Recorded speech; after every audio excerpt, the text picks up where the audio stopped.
Assalamualaikum warahmatullahi wabarakatuh. Sahabat yang mulia yang dirahmati Allah Subhanahu wa taala.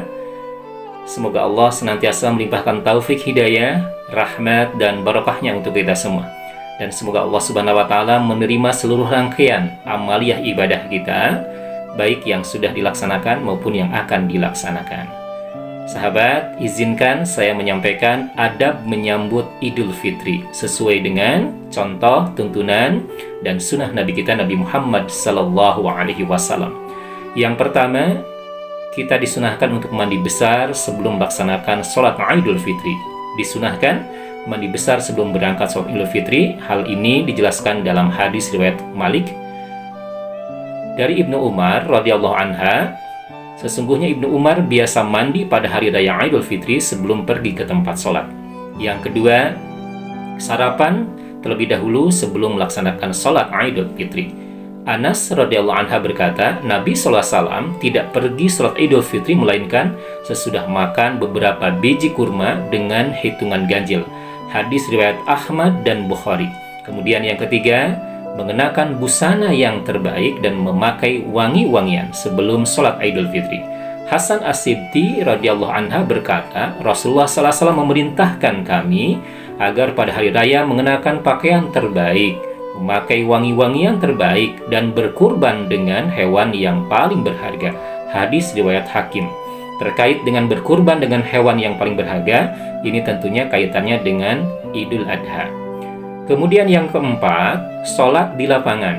Dari Abu Sa'id Al-Khudri, ia berkata, Rasulullah SAW keluar menuju lapangan pada hari raya Idul Fitri dan Idul Adha. Yang pertama beliau kerjakan adalah sholat. Hadis riwayat Bukhari. Hadis ini menegaskan bahwa sholat Idul Fitri dan Idul Adha itu disunahkan dilaksanakan di lapangan. Namun kalau tidak memungkinkan, bisa dilakukan di masjid. Abu Hurairah radhiyallahu anha berkata, pernah mereka kehujanan pada hari raya Id, lalu Nabi SAW sholat Id bersama mereka di masjid. Hadis riwayat Abu Daud. Yang kelima, menuju lapangan dengan jalan kaki. Ibnu Umar radhiyallahu anha berkata, Rasulullah SAW jika pergi sholat Idul Fitri dengan berjalan kaki dan kembalinya juga dengan jalan kaki. Hadis Ibnu Majah. Hadis ini menunjukkan bahwa jalan kaki menuju lapangan itu adalah sunnah Nabi kita Nabi Muhammad SAW. Kemudian yang keenam, mengambil arah jalan yang berbeda. Ibnu Umar radhiyallahu anha berkata, sesungguhnya Nabi SAW pernah melaksanakan sholat Id dengan mengambil satu jalan dan kembalinya dengan mengambil jalan lain. Hadis riwayat Abu Daud. Kemudian yang ketujuh, wanita haid boleh hadir di lapangan. Ibnu Ummi Atiyah radhiyallahu anha berkata, Rasulullah SAW memerintahkan kami membawa serta anak-anak perempuan yang hampir balik, yang haid, dan anak-anak perempuan yang masih gadis pada hari raya Idul Fitri dan Idul Adha. Namun perempuan-perempuan yang haid itu tidak boleh sholat.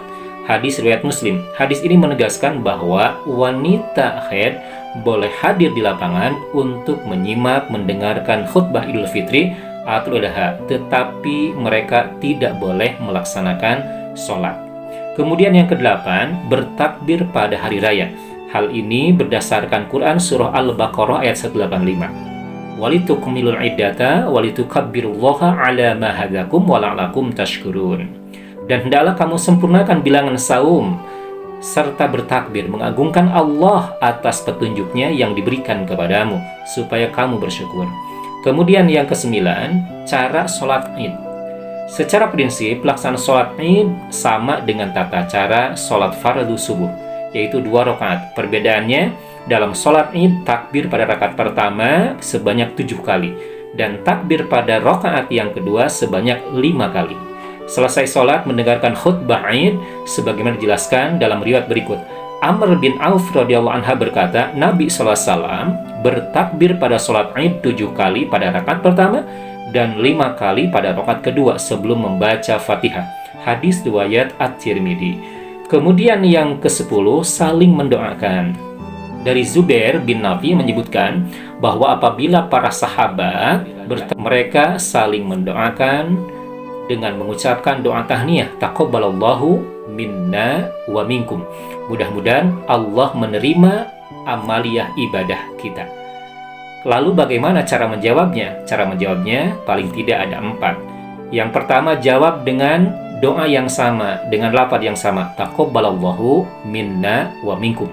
Mudah-mudahan Allah menerima amal ibadah kita. Yang kedua, bisa dijawab dengan siyamana wa siyamakum. Saum saya dan saum Anda. Kemudian yang ketiga bisa dijawab dengan amin. Mudah-mudahan Allah mengabulkan. Yang keempat bisa dijawab dengan taqabbal ya karim. Wahai Allah yang maha mulia, terimalah amal ibadah kami.